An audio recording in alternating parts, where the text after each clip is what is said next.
Hello, everyone, and welcome back to our channels. Actually, so I'm here with 1FitBruja from YouTube. Welcome to the conversation. Thanks for having me. Excellent. So we're gonna talk about blood magic deities and some of our spell work.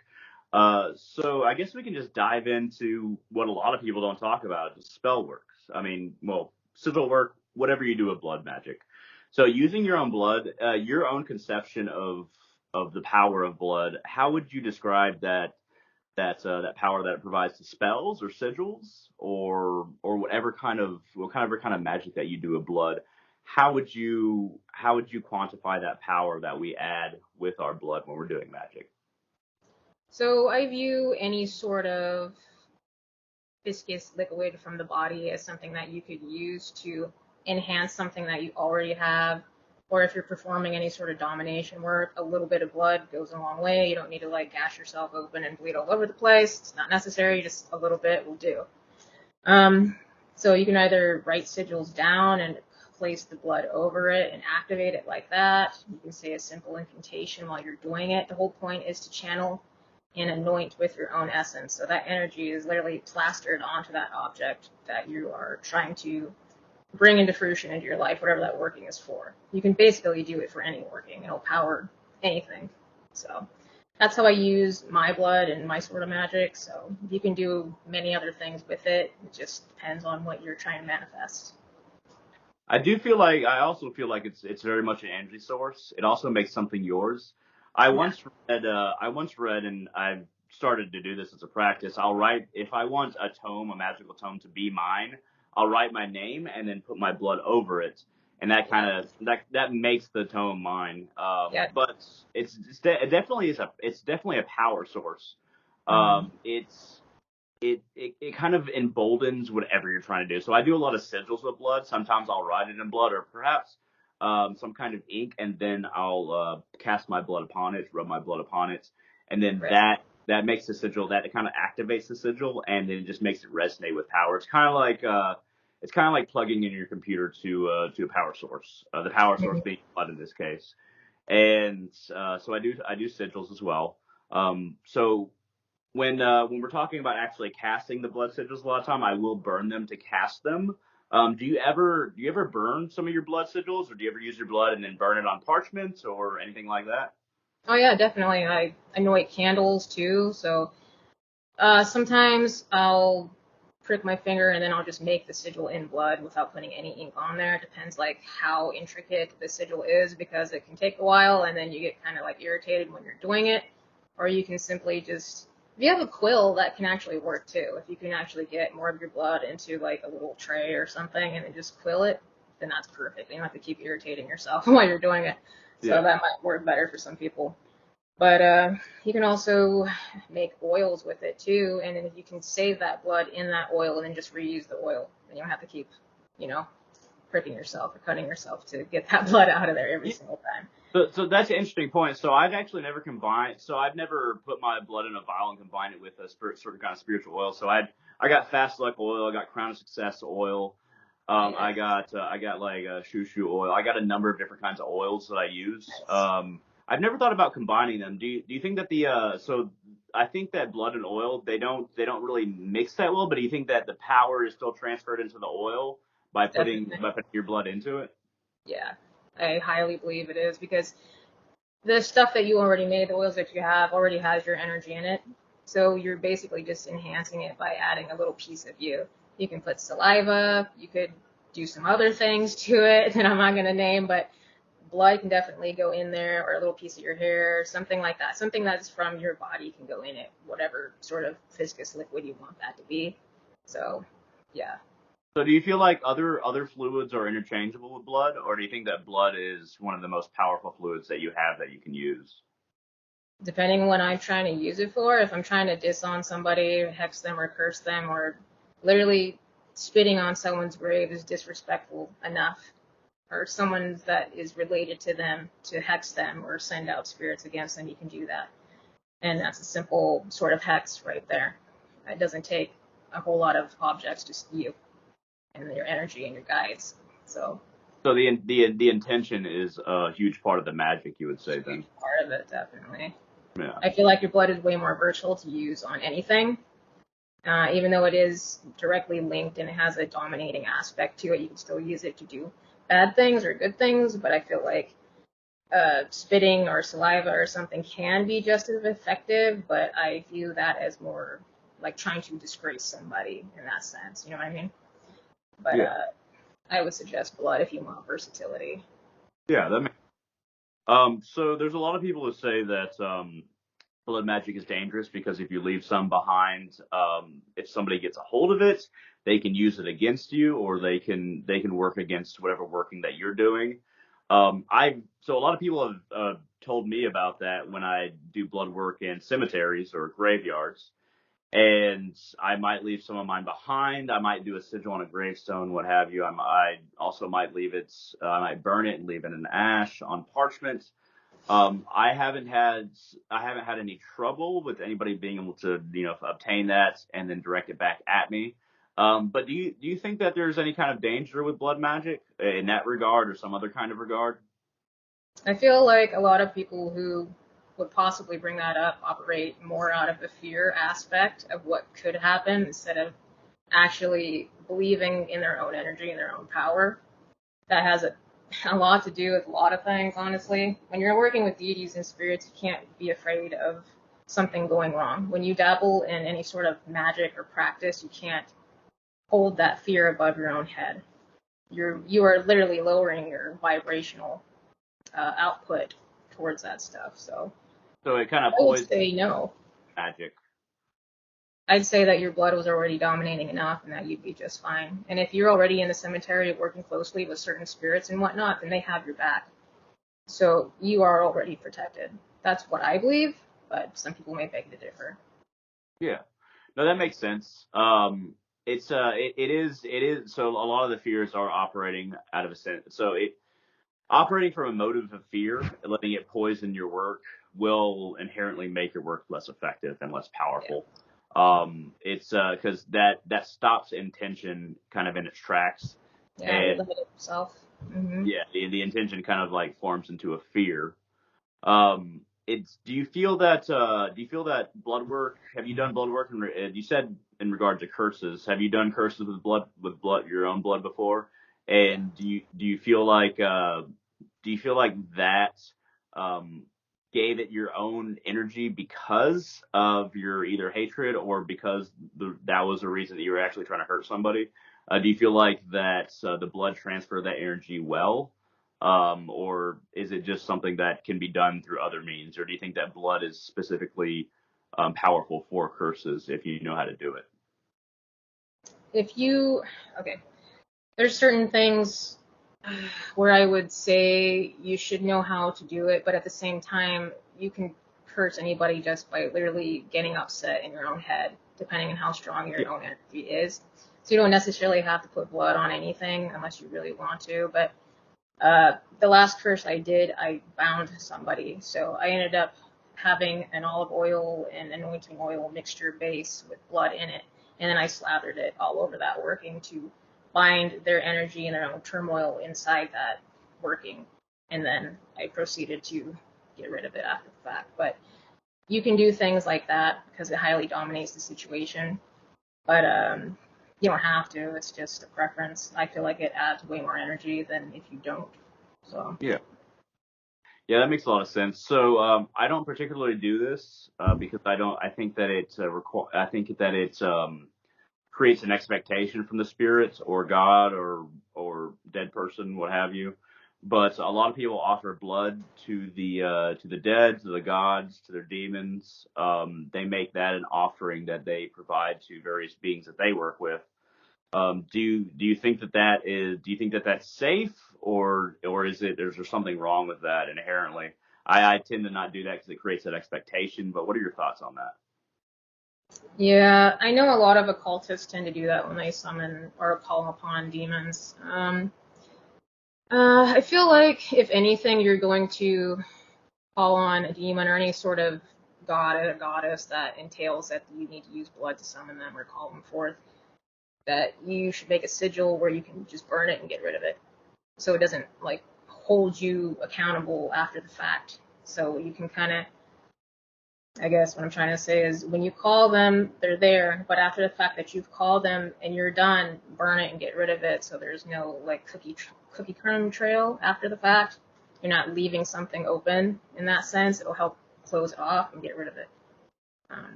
Other than that, I don't really think there should be any problem with using your blood with deities for the most part. I think it's really just up to the person giving it too much power in their own mind's eye at that point. But that's just my opinion. So That makes sense. So I think that using blood in regards to divination. So I work with the runes a lot because I work in the northern shamanic path. So a lot of the time, if I'm creating a sigil or creating a talisman, I will inscribe runes in my own blood. So my most powerful rune set, though, if I'm just talking about divination, is one that I, cut from a tree. I cut in different segments, and then I carved and burned the runes into, and then I put my own blood on, and then I painted them red. So have you heard about using blood in relation to divination? Do you use the runes, tarot, or anything like that? I know that. So my one rune bag, um, my dogs a long time ago killed this squirrel, and I was like, okay, I'm going to use this because the squirrel's significant for the Norse. And I cut off the head of the squirrel, and then I tied it to a tree and let the ants completely take away anything but the skull.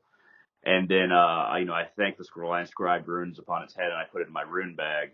That's also tied to divination. But do you have any? Do you do divination with blood, or do you work with any kind of artifacts like that with your own blood? I do one type of divination.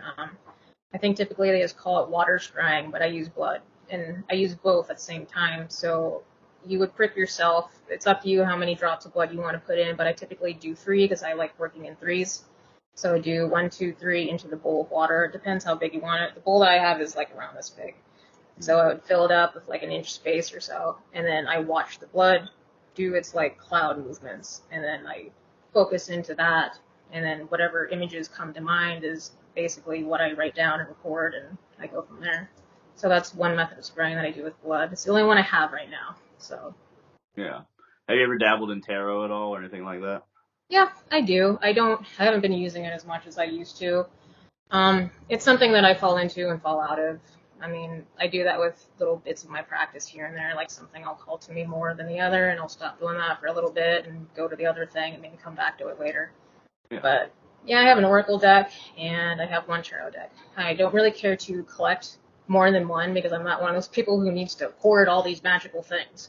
Yeah. But yeah, I do have one, and I have an Oracle deck that I use here and there. But That it's not the biggest tool for me, honestly. So I think that from what I'm getting from you and what I believe myself, it's most powerful to use your own blood. So a lot of people who think about blood magic or talk about blood magic, they imagine that blood magicians are draining other people of their blood or taking blood from people and using that, Right. perhaps in sacrifice format. But I've always believed that blood magic should be done with the practitioner's own blood, and then that is the only blood that you really should use. Is that something that you believe as well? Yes. Yeah. Definitely to a T. Like when I did the last curse work that I did, I had a strand of hair of that person. But I put that person's, anything that was belonging to them was on the inside, and then my blood was on the outside, dominating their world, and I contained it. And then I got rid of it after I was done working it. So I believe all your blood is, that's it. That's all you need. You don't need anything else. You can literally dominate someone's whole world with just blood if you wanted to, and it's versatile. Yeah, so all you need is you. Yeah, I have heard you mention domination in reference to blood. I think that I also understand a similar way. I think that it's a supreme act of your own will, and that can be used for domination as well. Do you feel like it's an extension of your will into reality, into this world that can create an effect? Is that something Yeah, that you also think?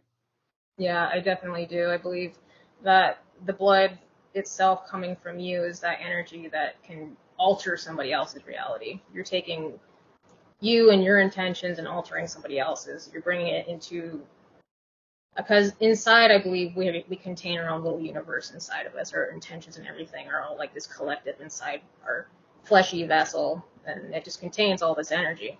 So if you can take some of that out of there in that sort of perspective there, and then put it around something else that you're trying to control, trying to manipulate, trying to drive a force into, then that's literally what you're doing with your blood. That's how I see it.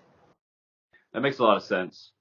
Um, it's so the way that I first got into blood magic was when I first heard about it many years ago. Well, probably about 9 years ago, 10 years ago. I thought it was very strange in reference to magic, but I started using it with sigils, and then I started casting those sigils over time. And then I actually created eventually I created multiple servitors, and one of them I did feed with blood, which some people think could be a problem if you're feeding a servitor with blood. But how did you kind of get into blood magic? What was your first thing with blood magic? My first thing with blood magic, I read about, it was a while ago. I don't know, how old was I? I think I was roughly 23. I was reading a book about love magic, actually. It was like folk love magic. I don't have the book anymore, sadly, but there's a lot of spells in there that I didn't really care too much about, so I ended up donating the book to a thrift store. So I took what I could from it and then recycled it. So there was a spell in there that was an old folk spell that said you could use blood to anoint an apple with it and then place it under the bed, and then that person will slowly begin to develop these feelings for you or whatever. It was an old folk thing. I'm not even sure like what sort of country or where it was from, but it was a long time ago. I'm too old to remember things now. So, but it was along those lines, and I thought about it, and I was like, blood's a really dominating liquid that we have in our body that we could use for a lot of things, and I wanted to learn more about it. But sadly, there wasn't that much about it, so I had to kind of intuitively figure out what I needed to do with it at that point in time, because there wasn't a whole lot of outlets to figure these things out. So I just slowly started incorporating it into my work, and it seemed like it enhanced it a lot. So I just kept doing it with a little bit of everything that I could use in it, and just went from there. Do you feel like the energy so a lot of my blood work, the reason why I don't store it in like oils, something like that, because I thought about it before, is I feel like the magic of blood, it does, the potency does last, but when you first make the piercing, first make the cut, however you do, I usually use ear piercing needles, but I've done razor blades and my athames in the past.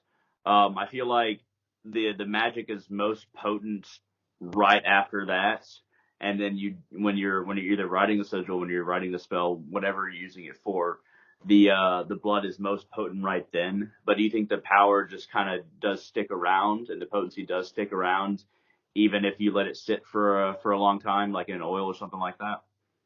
I believe it does. I believe it may not be as strong, especially based off of the intentions at the time that you were trying to use to manifest whatever you were doing.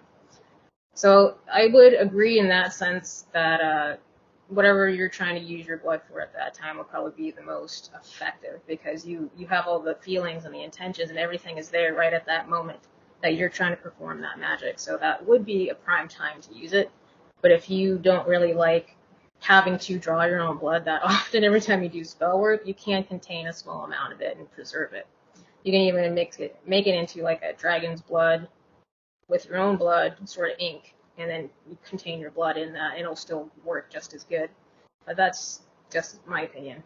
But Yeah, that makes sense. So before we end this little segment, because usually when we do these, it's good to do like little 20-minute segments. Is there anything that you'd like to tell anybody about blood magic? Any either warnings or any kind of just basic modus operandi? Just what to keep in mind when doing blood magic, or anything that you would tell somebody about this? Kind of closing this segment that we're doing. uh, my suggestion for anything to do in a spiritual path is don't be afraid, and try to find as much information as you can, and don't be afraid to spread your horizon on things. Don't just stay narrow-minded in one set path. Try to know as much as you can. I definitely back that up 100%. But thank you for joining me for this segment. Would you like to throw your YouTube channel out there just for anybody who's watching this on my channel? Oh yeah. My YouTube is 1FitBruja, and I'm an eclectic witch, and I have all sorts of different vlogs and workings, magic, whatever, anything you can think of is on there. Excellent. And if this appears on yours, I'll say that you can just look me up at Hunter Salazar, Hunter space Salazar on YouTube. I have a number of different magical topics, as well as self-help, psychology, meditation. I have a lot of different things as well. But thank you very much for joining me on this, and I really appreciate it. Thank you. All right, everybody, have a good day.